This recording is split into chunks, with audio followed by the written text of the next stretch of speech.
Jennie, you know what we should do on this podcast today? Mm. We should have a former Miss Universe on.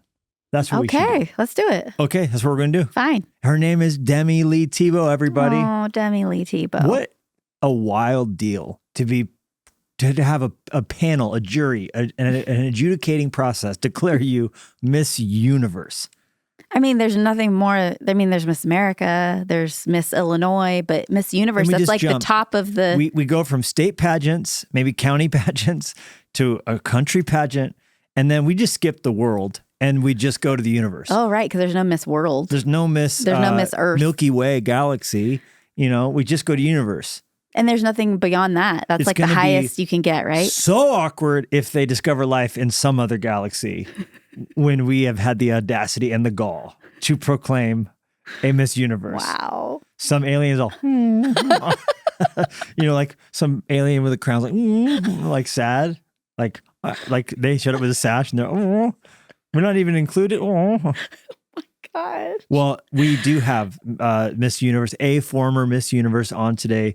Our good friend Demi Tebow. She handled the pressure of that so well and so beautifully, and has stewarded it and carried it into this new season in her life. Talking about a crown that lasts, how she's less focused on the crown that she had that got taken away. Yeah. Because wow, when she talked about that later in the episode, she talked about what happened when at the end of the year they took it away. Yeah. When a new one was declared.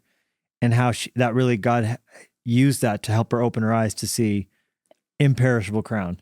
No, it's stunning, and only she can speak to that. I mean, yes, other Miss Universes can, but her unique voice and experience and her faith journey to be able to speak to this is incredible, especially for young girls who are struggling with their identity and who are they, and am I what I do, or am I what I wear? Am I like her voice is so powerful for this generation. Don't limit it just to the girls. Oh, all yeah. of us struggle with that to some degree, right? But specifically for girls, but all of us. But specifically girls, but also all of us. Yes. I mean, we all can have identity crisis. Yeah. Yeah. And we do, or we feel like a shift of a season or anyway has left us in that sense. I think that's really helpful. Yeah. She also has a new book out, Princess Paris Finds Her Purpose. So cute. What a tongue twister that is also. But Demi and her husband, Timmy, are just two dear friends to us. We love them. They're no stranger to this pod fam. And we are really grateful for her getting to share some of the amazing stuff going on in their world, their life, not the least of which is this new baby, that they are brewing. This beautiful little baby. The bun in the oven. Brewing. They called us to tell us about the pregnancy, and we were just like freaking out. We literally, our first reaction was like, how do we begin our candidacy for this child's godparents? Like, we want to be the godparent to this child. I don't know if we would be worthy of it. Well, you know what? I'm just putting my hat in the ring. I'm just saying, like, look, we just want to just, for your consideration, look, we have some speeches. We're like, here's what we can offer. We have a speech to give. Like, here are 11 reasons why you should consider us the godparents for your baby. Wow, yeah. I mean, that would be an honor. You know, we're not godparents to any babies right now. Now, does that say something to our value or what we can give? Saying, or is that just maybe people don't think we would want to? I'm saying we're taking this application process seriously. I don't know who I have to appeal to. I can promise you this. If we ended up in a situation where we were taking care of the Tebow baby, it would have to get used to the scrawniness of my arms. You know, it'd be like, my real dad is so buff and you are pathetic and wiry. That's what this baby would say. Oh my gosh, you are not pathetic, nor are you wiry. Yeah, compared to Tim Tebow, I am. I am both pipe cleaner wiry and pathetic. And maybe even droopy, you know? He's so just, and I'm just like, hey man, I don't even bathe regularly, Tim probably showers every day. So I would have to get used to the odor. There's benefits to not showering every day. Yeah, the bacteria, your body becomes more like sturdy to bacteria. Rugged. Rugged. Yeah, germs can't find their way in. It's so true. Okay, well, listen, this is a great conversation. It's you are going to love it, and you're going to beautiful. like it also. Demi is a joy. She is like a delight. I would say she is a delight. No, it's true. She really is. And she just got back from her native land of South Africa. So we catch up on that. And really, one of the things that I think this book's so cool is if you're like, man, I would love to go to South Africa. Princess Paris Finds Her Purpose will like be if you can't go to South Africa, this is the next best thing. Honestly, you learn so much about culture and animals. It'll teach you the language. It'll take you on a safari. Yeah, it's beautiful. It's very good. It's beautiful. All right. So this is my video record of me saying, come on, Tebow, just think about it. And in the meantime, let the record state. In the meantime, I'm sure they have family members that want that position to be considered for it. It's fine. It's fine. Look, everything's fine. Here's what I can do. I can promise I will increase my showering. I will hit the gym. Eat up more biltong. I will. Biltong and I have a complicated. We find that out in this conversation. Oh my gosh, the biltong. Levi shares the story. My jaw. I still have post-traumatic stress disorder from that biltong incident. Remember that? Yes. Yeah, it was terrible. Okay. Terrible. Well, if you want to understand that, you're going to have to listen to the end of the conversation. Do it. But dear friends, please enjoy this conversation with Demi Tebow.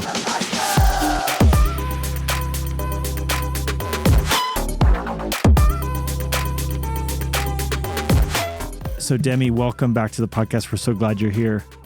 I'm so happy to be here. Thank you guys for having me. We love you so much. Yes, it's always so good. We miss you. We feel the same exact way. And I just was looking because I was like, wait a minute, how long has it been? You and Timmy were on episode 34, which was in 2021, and we're all the way on episode 203 now. So we cannot let it go so long without a little infusion of Tebow love, Tebow mania. Well, hey, I just have to say, just send the invitation and we'll be there. Okay. Oh my gosh. Noted. Noted. We have a lot to talk about, a lot to catch up on, a lot I'm so curious about, but we cannot bury the lead here and start anywhere except for the baby.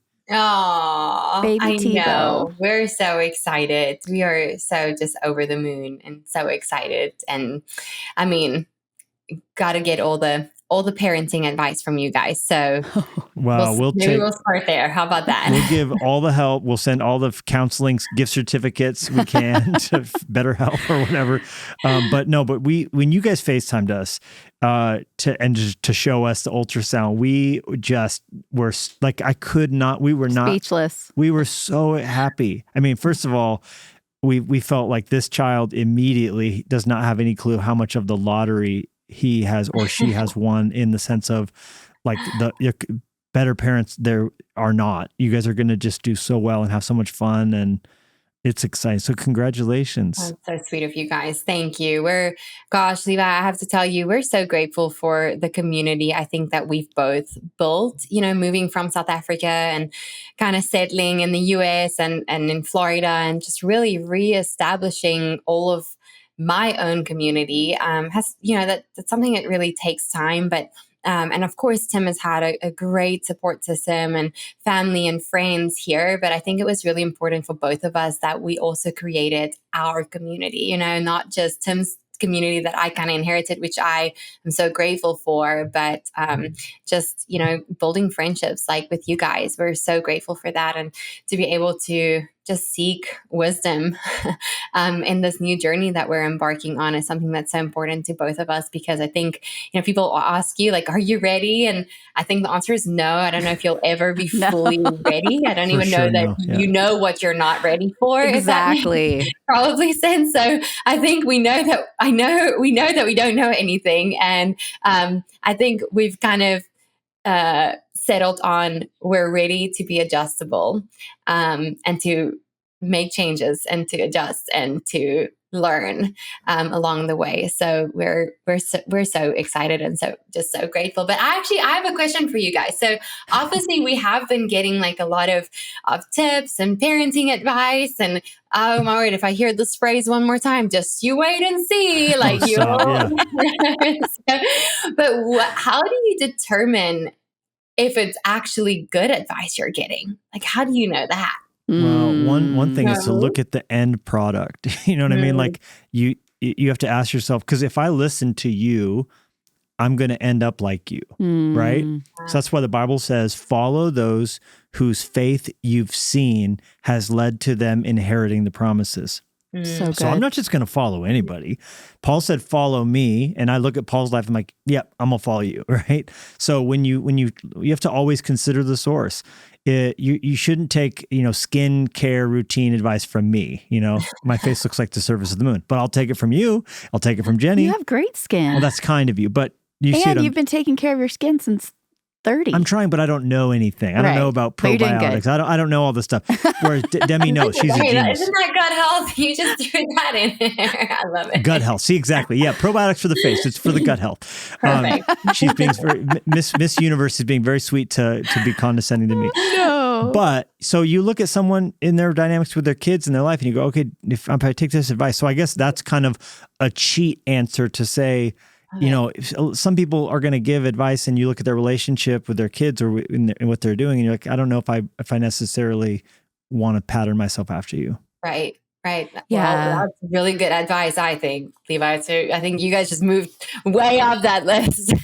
Well, and like you said, the community that you guys are in and the people that you have given access to your life, like those are all people who you want to follow. And I think of the Giglios, and yes, they don't have biological kids, but they have been parents to a generation, whole generations. And so it's like those kind of things where you're like, okay, these people are the right people in my life who are going to speak. And honestly, Shelly's given me incredible parenting advice also. So I think that you guys are positioning yourselves in the right place, right time, and the fact that you are flexible and saying we're just ready to adjust and flex and move and go wherever God has us to go. So you guys are just perfectly poised and positioned for what God has for you. You think about what a Shelly Giglio or the people that if you wisely position your community around them, they're going to be bamboo. If you go to a greenhouse, they have those sticks, the bamboo sticks that go into the ground, and then they loosely tie the new plants to those sticks. Yeah. The community becomes like those sticks. And there's going to come a day when in the process of differentiating through the teenage years, your child is going to rebel, not in a bad way, in a good way, pull away from you in a little bit of I'm going to need to find my own path. Right. And if you've done it right, your kid is going to, quote unquote, pull away from you into the arms of the people you put there. So what I mean by that is there was a day when Olivia just looked at us as kind of like mom and dad, and it's not that that's good or bad. It's just, she just needed to pull away, and she ended up doing so into the cool people that we were all along hoping she would want to be like. And it's like, we're over there going, oh darn, but like secretly fist pumping because the cool staff member or Shelly is in her eyes a little shinier than we are. And that's okay. We positioned them there to be that. And so I just think, the what you're saying about forging a community that's not yours or Tim's, but both of yours, and careful, that child's going to grow up looking at the cool uncles and aunts in the line of sight you've placed around them strategically in God's family, and you're going to be so grateful that they respect and want to pattern themselves after them. Right. That's so great. Thank you, guys. Appreciate that. Okay, so more conversations to come. Let's ask. Oh yeah, speed dial. We'll talk all the time. What? I just kept when you guys called me. Do you remember when you guys one of the first trips out? Lennox was 6 months old, 9 months old, something like that, and he fell asleep in Timmy's arms. Yes, I do remember that. Yep. Yeah, I think he was like 1. And he just sat there, Timmy did, just holding him. And I flashed to that. I was like, what beautiful journey this is going to be. You guys are just so ready for this. Yeah. I do remember that. That was so sweet. So, I mean, yes, we're having a little girl. Yes. Okay, we did not get that update. Okay. So we are having a little girl. And I was looking at like strollers and car seats the other day, and I've been trying to keep things very neutral so that we can reuse them, God willing, down the line. Right. If, God chooses to bless us with more kids in the future. And anyway, but man, there's this like really cute pink stroller that I just think would be so awesome. And I looked at Tim, I was like, is that too much? Like, are you like, is that, you're going to have to use this too? He's like, what do you mean? Like, we have to get the pink stroller. We're not like, I'll rock that thing. Like, we're not doing anything else. So get the car seat too. Oh my gosh. I know that our baby's not born yet, but I've heard so many people say just how they fall in love with their spouse even deeper. And, even just throughout my pregnancy, to see the way that Tim has stepped up in so many ways, where he's just been so protective in so many ways, looked out for me in so many ways, cared for me, served me in so many ways, and ultimately to be able to love and serve our future little family more, I feel like has deepened our relationship with one another, our love for one another. And I'm sure that there will be sleepless nights and really tired days to come, but I'm so grateful for my husband and that we get to do this together, even though we know nothing. We know nothing together, and I'm so grateful for him. No, that's so true, because it's like new dimensions and new levels are being forged, and you guys are like using the machete and hacking your way through this jungle. Yeah. But it's so true, because it's like you're seeing new parts, new dimensions of your spouse. Yeah. Like that is such a true statement. Like getting to see Levi, first of all, just in the pregnancy with Olivia, but like when she was born and seeing him hold her, and it's like you're just getting more information of who they are, and it's just showing in different ways, and it's so beautiful. And I love that you guys are at this point looking to your future together as you're growing together, and what God has for you. You have no idea, but it's going to be beautiful because you're in it together, and it's just. I love that. And you so have much. the humility that 3 times you've said on this call, we don't know anything. We don't know, like, because you don't want the parents who like have a 2-year-old who are writing a parenting book, watch out for those people. But the thing that I always tell new parents that takes the pressure off, hopefully, is your new baby doesn't know anything either. Yeah. They don't know anything about being a human. You don't know anything about parents and being parents. So you're going to discover it together. And just as they're going to learn, they don't have a frame of reference for better parenting. So they're going to be very happy with everything they get from you all the way across. So the pressure is fully off in that way. Well, and to add to that, we don't know what we're doing.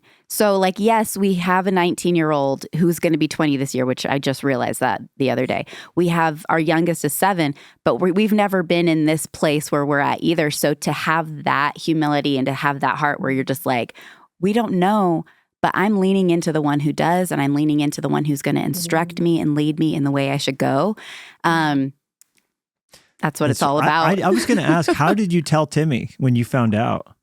Oh man. So I'll make a long story short. Tim was at a speaking event, so he was traveling, but I knew that he was able to make a flight home that day. And I was heading on the road for a couple of days, and I was like, well, I had a suspicion that this might be the case. And so I was like, well, if I don't find this out today, I'm not going to be able to find out for a couple of days, and I'm not going to be able to tell Tim in person for a couple of days. So long story short, Tim was able to come home that day, and I recorded my reaction when I did the little test, and I edited the video together. And when he got home, I said, hey, there's this video that we want to post on social media to collaborate on, but we just want to get your input and see what you think about it.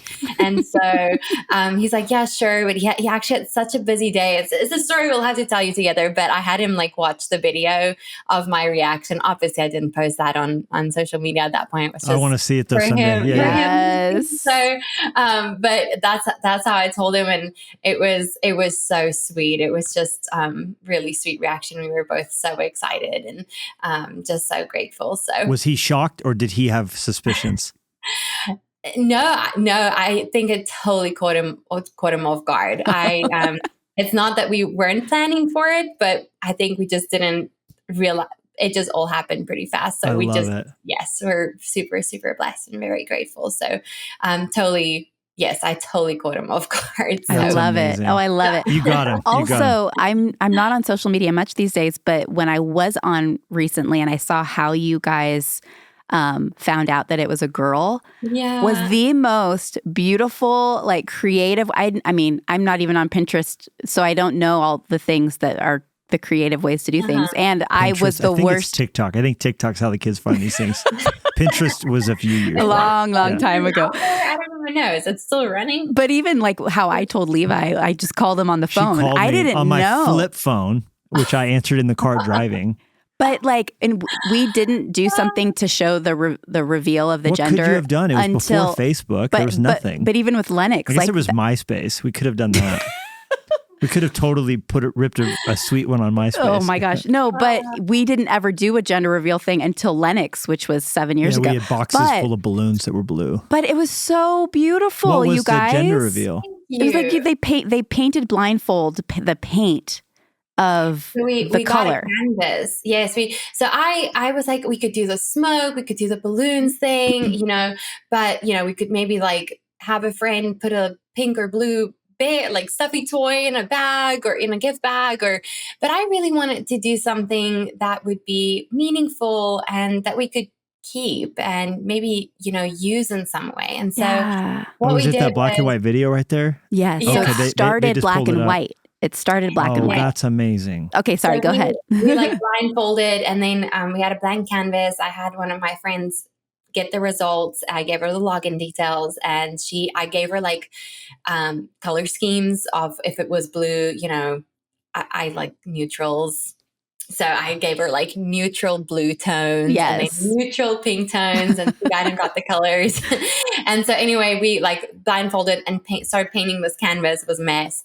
But we picked out 2 Bible verses, one for if it's a boy and one for if it's a girl. And I had these like little wooden letters made for whichever gender it was going to be. And so we're sticking the letters on the canvas, and that will be a art piece that hopefully she'll get to use, going forward in her room, or hopefully she likes it in 20 years from now, but something that's just a beautiful keepsake, definitely something I'd love to keep for so strong. Creative. So it's also a piece of art for the nursery. So creative. I love that so much. Have you pushed through sickness phase, or how are you feeling these days? Yeah, I'm. Hey, you just saw me eating a cinnamon raisin sourdough bagel, so feeling really good. I'm kind of halfway through my second trimester already at this point, and feeling good. The first trimester was a little rough, but hey, they say if you feel bad, that's a good sign. So I'm very. Is that true? If you feel bad, that's a good sign. Well, they say all the hormones and stuff is necessary, and that's ultimately what they believe make you, feel pretty bad. At least that's what my app told me. So your body is doing what it's supposed to do when it's when it's feeling yucky. What a sacrifice! But it's actually so funny, Levi. When I first found out I was pregnant, there's so much anxiety I feel like that can pop up from, am I eating the right things? Can I have this? Can I drink this tea? Can I, how much coffee is, all these questions, can I use this skincare, et cetera, et cetera, et cetera. And there's so much anxiety and uncertainty, and everything you Google just ultimately tells you, we don't know, because one, they aren't able to test on pregnant women, obviously. And 2, go ask your doctor, and then you ask your doctor, and then they're like, well, it's not tested. So they go, hold on, let me Google it real quick. Your doctor's like, Googling we don't know. Sorry. Yeah. Yes. And so there can be so much, I feel like, anxiety on, am I doing the right thing? And the moment my kind of nausea kicked in a couple weeks in, it was like all of that anxiety just went away, because my body was guiding me all of a sudden. I just couldn't stand the thought of coffee or, caffeinated drinks, or not that I had it at that point, but just even the smell of it, it would kind of put me off. Yeah. For some reason, I got a weird aversion to chicken. It was really the only aversion I had. But there were certain things that my body just guided me with. And actually working out really helped with that. And, so there were certain things that I felt like my body was just guiding me with. And if I choose to listen to it, it's going to help me. And it just really settled that anxiety. And I think as believers, so often we have so much anxiety on the things that we don't know, that's uncertain, that we don't have control over. But when we choose to the one that knows, to the one that is in control, the one that created us, so much of that anxiety goes away, because he is our ultimate guide. And I'm grateful for the way that he created our bodies so incredibly to even be a guide, during a first trimester. Wow, no, that's it's great. So true. It's so beautiful the way you just presented that. And I was even thinking also with cravings, because for me, there wasn't Google when I was first pregnant, and I still probably wouldn't there Google. Was Google. Well, by the way, when I was pregnant with Olivia. Yes, we had the internet. Oh well, she's only 19 years old. I wasn't utilizing it. Okay, so there's that. Jennie's Second like, of all, we didn't have cars. We walked everywhere. Well, I did walk everywhere. What are you talking about? When I was in labor. Oh, but we had a car. Yes. No. So what I was saying I took the bus to the hospital. Was cravings. Like when you're craving and in your mind, you're like, oh my gosh, I'm craving ice cream. What I've learned now is that what you're actually craving is what that represents. So the dairy or the protein from coming, like your body is literally craving that, but your mind is kind of changing it into like, I need sugar, I need ice cream. But it's just interesting how your body does tell you.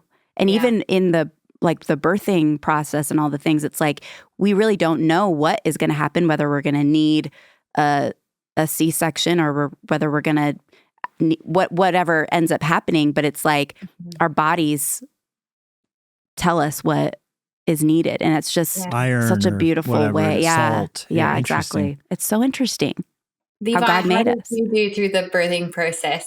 Well, Jennie was just referring to one of my lowest moments. You're talking. That's what you meant, isn't it? You meant the walking, right? Yes. Okay. Thank you for bringing that up. So we're not perfect. We don't know. Hang on. You walked where? Okay. So we did have a car, and I drove her to the hospital in the car when she woke me up and told me she had done a lot of her pre-labor through the night with Livy. We lived in Dana Point. The hospital we were driving to was in Laguna Beach, which was like, 9-10 miles away, not far. And maybe less than that. But I was like, okay, time to go. Got the go bag, got the thing, got the speaker. We made a playlist for every birth of her favorite worship songs, and we know which worship song each of our kids were born to, which is cool. Oh, although Alenia was born to Jimmy Eat World. It was just randomly one non-worship song in there.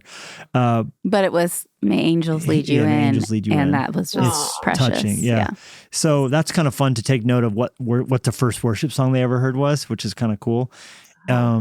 And yet, because of my nervousness, I didn't think to park in front of the hospital and walk her in. I parked in the parking garage. And so she's having contractions and we're like far away. And we park at the parking garage and we get out and she has to stop and lean against the concrete pillar and have a contraction and then walk a little bit and then have another contraction. But neither of us thought I this. should So have I'm like, parked this at is the normal. front door in the emergency, temporary park. I mean, if they tow the car, they tow the car. But like instead, we had a long walk in multiple elevators down and in and then looking back, I was like, the nurse was like, you can go park the car now. I was like, oh, the car's parked. They're like, oh, what do you mean? I was like, well, we walked in. She's like, from the parking deck, and the nurse looked at me like, what's the matter with you? So well, we were also very young. I was 23. We were babies. We were babies having babies. We didn't know. We didn't know what we didn't know. Installing the car seat, they don't tell you do a test run at home. So like it was the first time I installed the car seat. There's a lot to work out. We learned the hard way. So if you want to learn what not to do. And yet Olivia turned out great. Yeah, she's wonderful. Oh, she's thriving. So great. How's college going for her? I've been seeing your reunions and they're just always so sweet. I bet it's just so hard not having her right there with you guys though. Yeah, she's doing so good. So proud. And I think because she's thriving and flourishing and really finding her feet, and she's in such a healthy community and place with good teachers and people, I feel like it's more of a, she's where she needs to be versus I do miss her very much, but it's I feel like the confidence in the fact that she's where God has her to be, it weighs so much more than anything else. And so she's doing so good and she loves it. Yeah, so. Truly. So proud of her. Okay. So we want to talk about, the new book, which is Princess Paris Finds Her Purpose. Yep. Which we read to the kids last night. We got everyone together and we sat and read it and they loved it. It's so sweet. They love the photos. Lennox, Daisy Clover, so Lennox 7, Daisy and Clover 13 and 14. But they've just got back from South Africa last summer. So they're like, okay, that's Swahili. Okay, that's Afrikaans. Okay, I love how they're like, stop. No, we need to see what, because you give like, when the different characters say a word in this language, you stop at the bottom and give like, here's what that means. And they were all like so pumped on that. That's probably words they learned while they were there, right? So whole family was in South Africa, right? Yeah. Yes, we were all there. And you guys were so helpful to help us set all of that up. You gave such a wealth of advice. And now, I feel like I can be a full-blown tour guide at this point. So I am just happy. Well, you were very helpful. Oh my gosh. Brings me so much joy. And Princess Paris is your dog. She is the real princess in this house. She's our Dalmatian. She's the character that this book is based on. And listen, she acts like a princess. She treats everyone like a princess.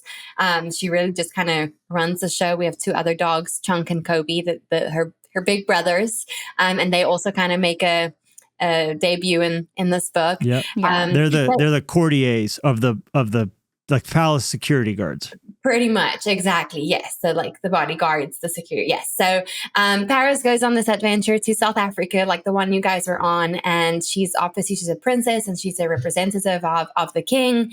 And, she's got her crown packed in and ready. And she's about to go on this South African safari adventure before she meets with the king and before she, kind of gives report to the king at the end of the day. But something tragic happens. Her crown gets stolen by a little mischievous monkey. Cheeky monkey, runs off with her crown. And Paris feels insignificant without it. She feels lost without it. She feels like the thing that made her valuable, that made her worthy, that kind of gave her authority to speak with all the other animals, to act on the king's behalf, is now gone. And so I won't spoil too much of the story, but at the end of the day, Paris gets her crown back, but it's broken.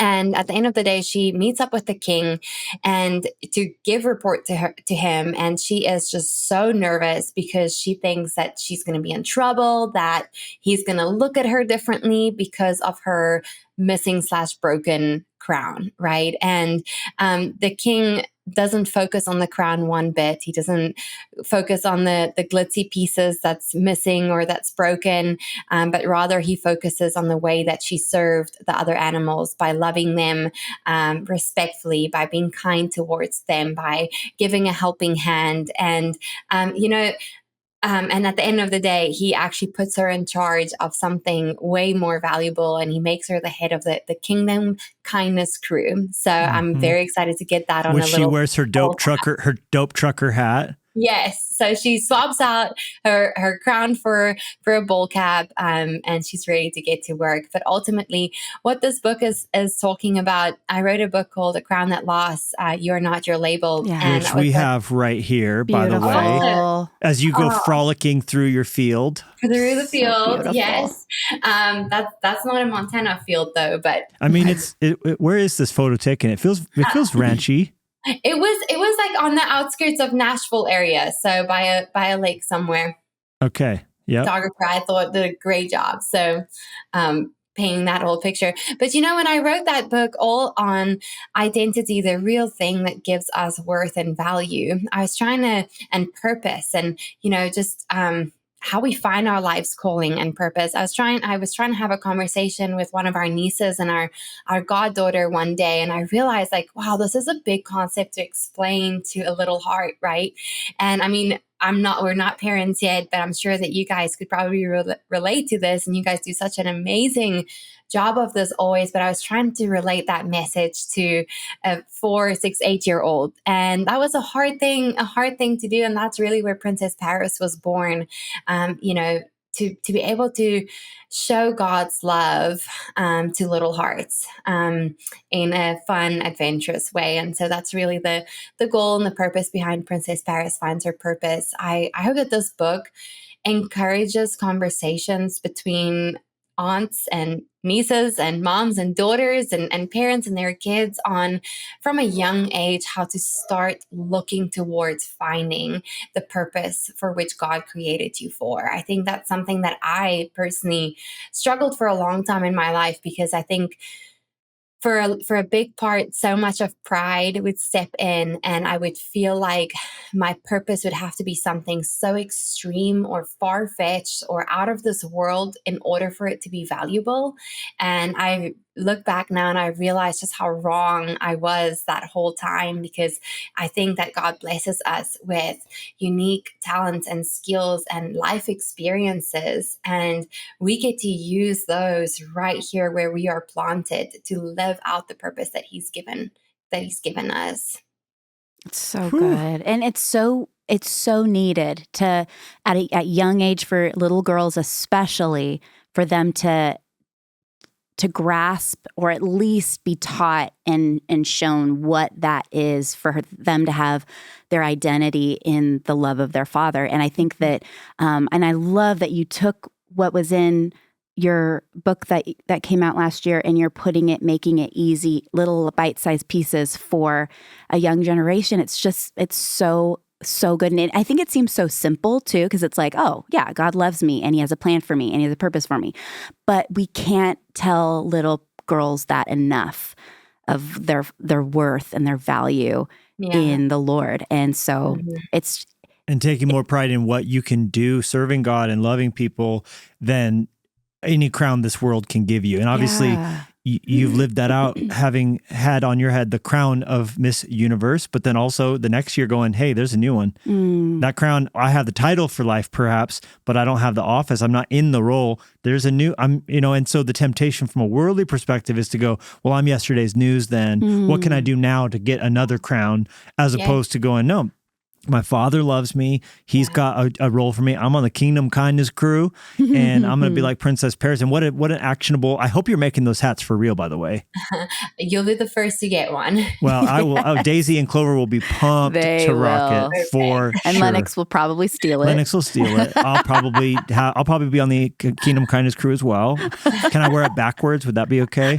100%. You should do a murdered out Kingdom Kindness crew, all black with black words over it too, for the fellas. Is that your request? Just saying. I think Timmy would rock that. Pretty cute. I like that. Although he might push the bring me ideas here, Levi. Let me make some notes. He might be pushing the pink pram with the pink hat on as well. So, but it's so cool, and you've lived that out. I know when Jennie and you had the conversation at Movement Conference, and you were sharing that with the teenagers in Montana, just to hear you say, hey, look, this world has nothing to offer you that can satisfy. It's what God does and what God declares over you. That's where identity comes from. And that's the key to overcoming insecurities, which I'm sure has been a part of your journey as well. Yeah. And, Levi, I think Paris losing her crown in this book was important to me. It's obviously something that I walked through. I didn't lose my crown, but I had to give it back, right? And, whether we have to give our crown back, whether we have to move out of that corner office, whether we get sidelined by an injury and, we're not the superstar on the football team or on the lacrosse team anymore, at some point in our life, we face those obstacles where that thing that we thought gave us worth and value might have fallen away, might have been taken away. Maybe that was by somebody else's decision. Maybe that was by a mistake we've made. Maybe that was just by a change of a season. But at some point or another, I don't know, what those crowns might be for you. For me, quite physically, it was a literal diamond and pearl crown that I had to give back. And I remember the night I walked off the stage when I had to give that crown back to the very rightful, very, very worthy next winner. And I walked off that stage feeling like I gave something else back, but I couldn't place it for the longest time, for probably a year or two. I just couldn't figure it out. It's like, you misplaced something, you lost something, something important, but you don't know what it was. You're like getting to the airport and you're checking, or if you got your passport, or you got your phone, or like that feeling. And what I came to realize was, when I gave that crown back, I gave back a part of my identity that I had attached to that crown. And I gave back a part of what I thought my worth was rooted in, the thing that I thought, would want people to invite me to their events or their speaking engagements or their whatever that is, the thing that I thought gave me worth. But ultimately what I did was I rooted my identity, my worth, my value, my purpose in something that was always just meant to be temporary, right? That crown was never meant to last for all of eternity. And, in 1 Corinthians 9:25, Paul warns us, and he tells us not to chase perishable crowns. And, 2,000 years ago, I was warned. So I always tell people, I'm like, don't feel sorry for me, because I was literally warned 2,000 years ago. And it was always there. It was always there. Right. It was always there. And here I am, quite literally chasing a perishable crown. And so it was important for me to incorporate that in this story, because I think it's so easy for us to root our identity in something that is tangible, whether that's a degree on the wall, whether that's a accolade, a title, a trophy, right? That thing that is tangible, that we forget where the real value should be rooted. Yeah. Well, and you mentioning the perishable crown, that passage also talks about the imperishable crown that lasts forever. And I don't know if it's the elders or if it's people in heaven that will cast their crowns at the throne of Jesus. But I was just, as you were talking about that, I was like, man, there's going to come a day where we will have crowns. Yeah. But we're going to literally throw them at his feet. And I was just thinking about like a graduation ceremony, when everyone throws their caps up, and like, if we're throwing our crowns, are we going to be like scrambling to find it, or are we just not even going to care? We're just going to be like, everything that maybe, God, you have given me and that this crown might represent, it doesn't even matter in light of your presence and who you are. And I was just thinking about, like, as you were saying that, like, that is what a beautiful contrast of a perishable crown versus an imperishable crown, but how you have literally walked that out. And for girls all over the world who maybe they're going for an actual crown or they're not, the way that you have shone so brightly and shown what it looks like to look to Jesus for your identity and your value, like, that is life-changing for these young, precious hearts trying to figure out what they're supposed to do and how they're supposed to live. That's so sweet, you guys. Thank you so much. It's very kind. When he says that, they do it to get a crown that will not last, but we do it to get a crown that will last forever. When Paul says that, he's referring to the Isthmian Games. We don't have to get into that whole long story, but ultimately he's referring to these athletes that would compete for a crown that was made up of celery, pine, or olive tree leaves, right? Like the Isthmian Games were a big rival to the Olympic Games. And he's saying, look, they're doing it to get a crown that won't last, but we do it to get a crown that will last for all of eternity. And I think, the Bible tells us that humanity from the start is the crown of creation. That's the very thing that God valued so deeply from the start. That means we are what he valued so deeply from the start. And that verse just reminds me, well, what are the imperishable crowns that we get to what's the word I'm looking for? I'm like thinking in Afrikaans here now, but that we get to collect, right? And ultimately God's word is what's going to last. And people, the impact that we have on people's lives, have the opportunity to have an eternal impact. And I hope that's something that we get to focus on. Yes. And you and Tim have both modeled that so powerfully. I mean, it's so generous of you to take those hard, dark shadow sides of you and say, hey, it was hard for me to let go of that crown, but it taught me, it stung more than it should have. And, and I think, your husband walking away from the NFL, walking away from Major League Baseball, like, the what that could do, but the way that you guys have both funneled all of that into, well, hey, look, we're going to fight human trafficking. Hello, that's what we're going to do. We're going to open up orphanages. Hello, we're going to do Night to Shine. Like, we're going to, like you said, fight for the crown of creation, the pinnacle of creation, mankind with the Imago Dei. I just, what a better use of energy than chasing glory days. You know what I mean? Yeah. Beautiful. That's so I true. love it. I don't want to waste time, but I actually want to show you, Levi, one of baby's first children's book. It's actually a book you sent us. I think it was your first children's book that you sent us like years ago. I have it here in my office in the closet. I'll go get it in a second. But I kept it, even though we don't have kids. I made a little corner of like kids' books that I've accumulated, and yours is the first one in that on that Oh, list. that means the world. It was the one with Is it Roar Spain. Like a Lion? Yes. Yeah. Wait. Yes. Was it Roar? But you sent it was like these colorful packing peanuts and Yeah, Roar Like a Lion. Yes. Okay, that's the one. Yeah. Did it have something to do with space? Am I making that up? Nope. There was colorful packing peanuts you could shape into different things. Roar Like a Lion and Marvel at the Moon. You probably have both of them. I'm thinking of Marvel at the Moon. That's the one I'm probably thinking of. Well, we'll send you Roar Like a Lion if you don't have that one yet, because that's the first one. I'm gonna double check. He matches up with the king at the end of your book, so that's great. Yeah. And our children have loved Bronco's sagas, your husband's children books, both of them. Lennox just last night was like, "Wait, we need to read that. We need to reread Bronco. Where's Bronco? Like we were like, we need to find Bronco." So and now cute. Princess. And they did want. Lennox did ask me to ask you: does Princess really have two different colored eyes? She does. She really does have two different colored eyes. That's the way we got her. And fun story: Princess Paris in real life was actually born hearing impaired. So fun little fact: Dalmatians are born white when they're born, and when they're born white, and then their spots develop as they get older.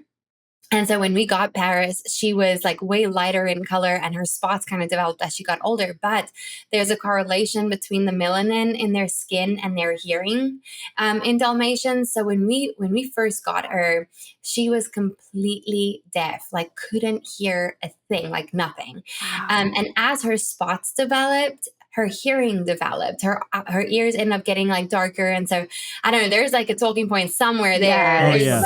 Somewhere there. I don't know. It'll preach somehow. We got to figure it out. I'm not sure how. Figure that out. But so now I think Paris has selective hearing because she hears him a lot better than me. But anyway, so little fun little side note. So Paris has two different color eyes. Oh, that's fun. Yeah, we saw that. It really came through in the last page. The last page had a picture of her with the two different colored eyes. The the illustrations are beautiful. Thank you. I thought they did such a beautiful job. That's one thing I would never be able to do, but same. Oh goodness. Very sweet. Hey, we had to make sure that there's so many little details, and maybe you guys will appreciate it having been on a true South African safari, but making sure the leopard's colors are the right color, and the elephant is the African elephant, not the Asian elephant. Right. The ears are very different, and just all the little details, even the little flowers in the field. No, it was for us. It brought us right back to the safaris, and we loved it. The kids loved it, and so any parent listening, this will be a fun excursion to get to take them on through the book's experience as you go on the different aspects of the safari. Yeah. I don't know if did I tell you the biltong story that we had happen to us? No. I told you not to bring it back, didn't I? You did. You warned us against that, and I did not get busted. I did sneak some of the good stuff home. Okay. Was it Woolworth? Wow, you just told the world your crime. Well, I brought some Woolworth sealed and got it home. Okay, that was fine in the bag. You did warn me, but I was like, if they say anything, we'll throw it away. You know what I mean? Thought you accidentally did. No, I did. They didn't say anything. I said if they said anything, I would totally toss it. Yeah. But they didn't flag us. We just walked right through. They didn't have the beagle. They didn't have the beagle out. Oh, you're lucky. Would we have been detained? South Africa knows that beagle. Would I still be in South Africa to this day, like in a cell somewhere? No.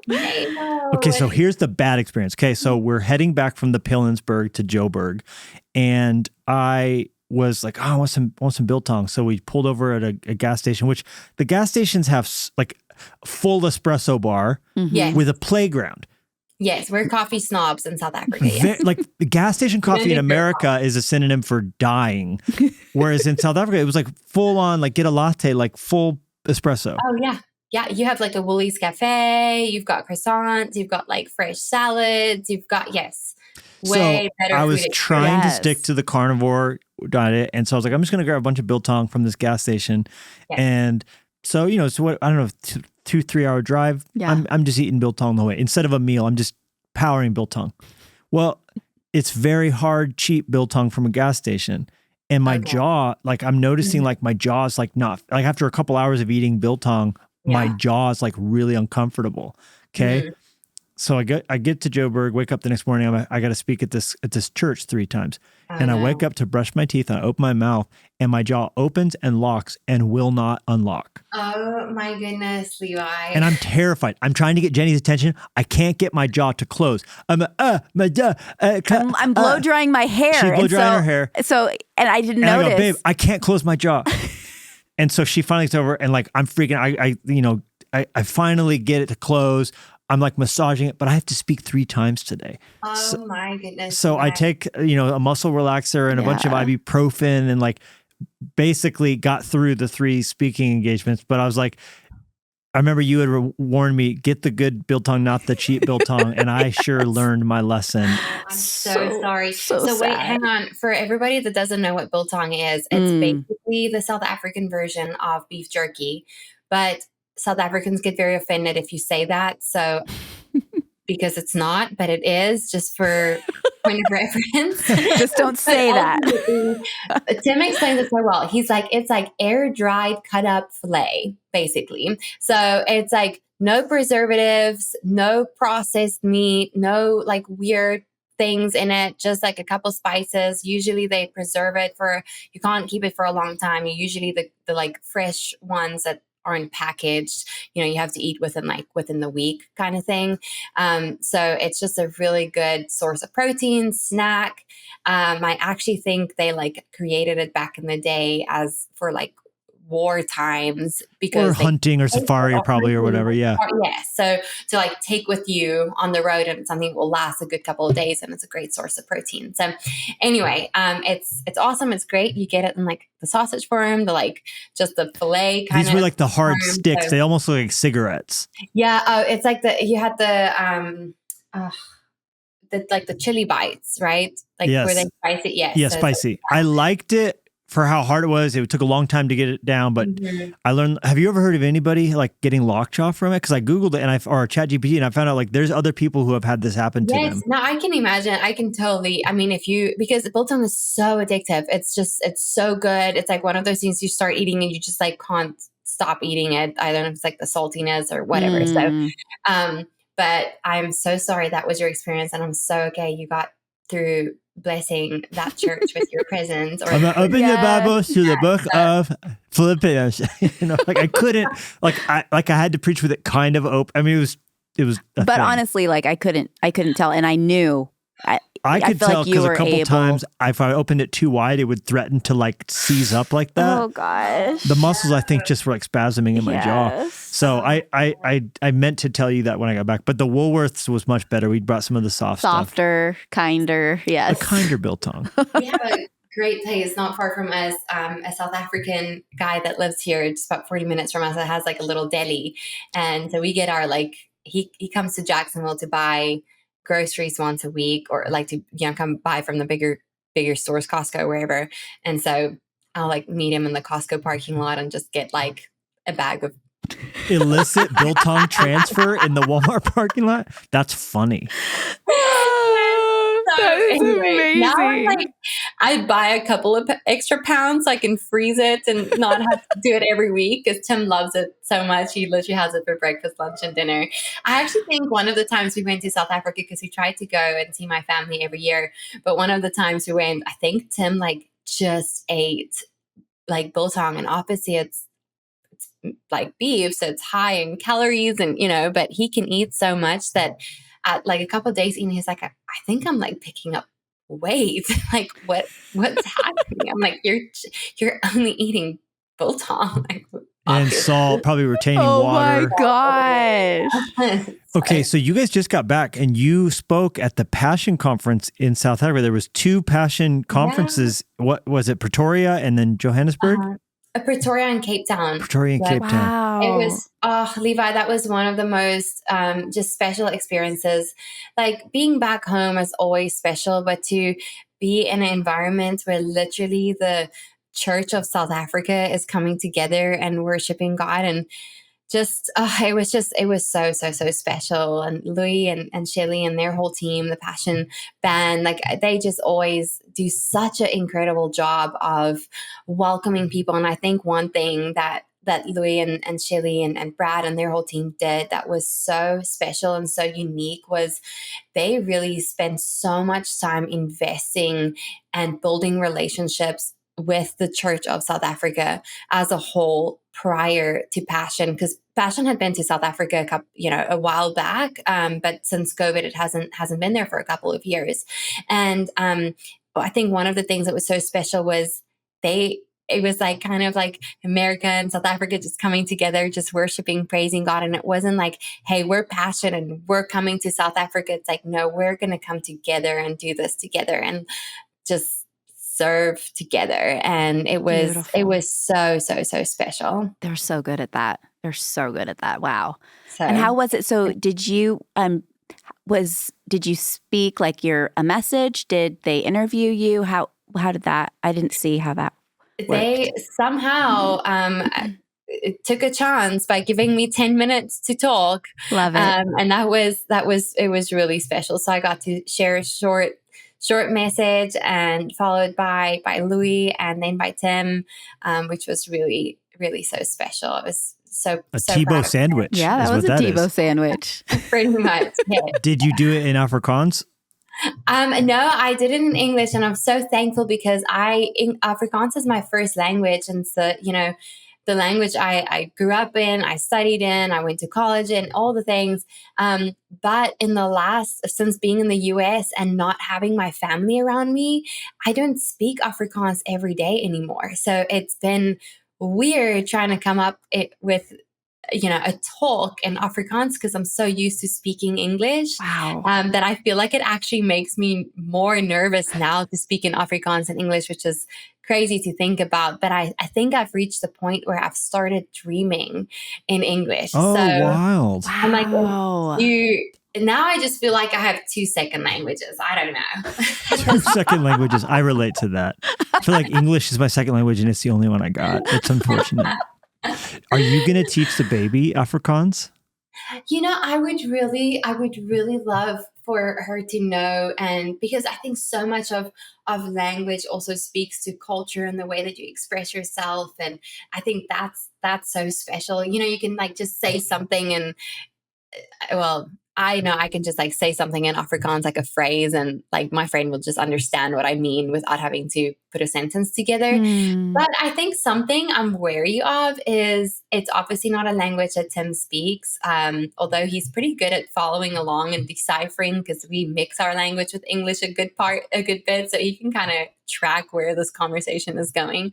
But it's not a language Tim speaks, and I would hate for him to feel like left out, I would hate for him to not be a part of our conversations. So I think it's something I'm praying through and figuring out. I'm sure the grandparents will be teaching, words, or I'd love for my children to speak more than one language if that's something that they're open to, because I know how just beneficial that's been to me and how much I've appreciated that and how useful that's been to me. But I think that's something I'm probably praying through. Also, it's a lot of work to teach another language, so will probably like all be my responsibility. But I definitely think incorporating some version of it. Well, you'll definitely be able to talk behind Timmy's back about like birthday presents or plans for holidays, like good surprises that you want to surprise him with. Yes, that's for sure. That's the beneficial side. But isn't there like a window where babies, kids, like their minds during that first 5 years 2 is to 4. unbelievable. Oh yeah, maybe it's you put a baby 5. anywhere in the world, they'll learn that language, and if you expose them to 10 languages in that time, they'll learn 10 languages. The human brain is so wonderfully made. I wonder if you include Timmy in those lessons. Could he learn it simultaneously? Okay, guys, we're gonna all learn Afrikaans today. Verbs in another language. I think the one thing that's been fun about Afrikaans is pronunciation of other languages. Like when we travel, to Germany, or where, not that we travel there often, but like some parts of Europe, how there's those like sounds, where it's, I'm not spitting at someone when I'm trying to say no. But it's obviously just different pronunciations, and fun to be able to do that, having learned that. Absolutely. It I can love sometimes that. be funny seeing Timmy try that. 100%. Well, Demi, the new book, Princess Paris Finds Her Purpose. What's the release date for that one officially? It is the 1st of April, so just before Easter. Okay. So yes, we're so excited for that to be on the shelves. That's been such a labor of love. I thought writing a kid's book that's like 500 to 800 words, it would be a walk in the park, but it was actually, I think some parts were more intense and more difficult than writing a 70,000 word book, which I did first. So definitely was such a labor of love. It was so fun. And I'm so excited for it. So everybody, as you're listening to this, you can get it now. It's out now as you're listening to this. Also, we want to point you to A Crown That Lasts, Demi's book. Why not get them both? Grab this for you to read, and then for your kids to read Princess Paris Finds Her Purpose. And then, of course, Timmy's Bronco saga, the 2 books of the Bronco series, as well as, of course, all Tim's book. You guys have so much going on, The Night to Shine and all the work around the world. Is there anything else we could point people to, Demi? Anything coming up, plans besides motherhood, the best hood? You're so sweet, Levi, to ask. Thank you so much. It was so fun getting to catch up with you guys properly, and I hope we get to see you guys in person soon, and maybe you and Tim can get in that cold plunge. Oh, absolutely. Always. That sounds like a plan. Well, please give him our love, and we're so excited. Keep growing that baby. Thank you, guys. We love you. Bye. Thanks, Demi. Thank you so much for listening. Be sure to swing by LeviLusko.com and JennieLusko.com to see what's going on in our world. And make sure to subscribe so you don't miss a single episode. And in the meantime, we would love to connect with you on social media. Jennie and Levi Lusko, out.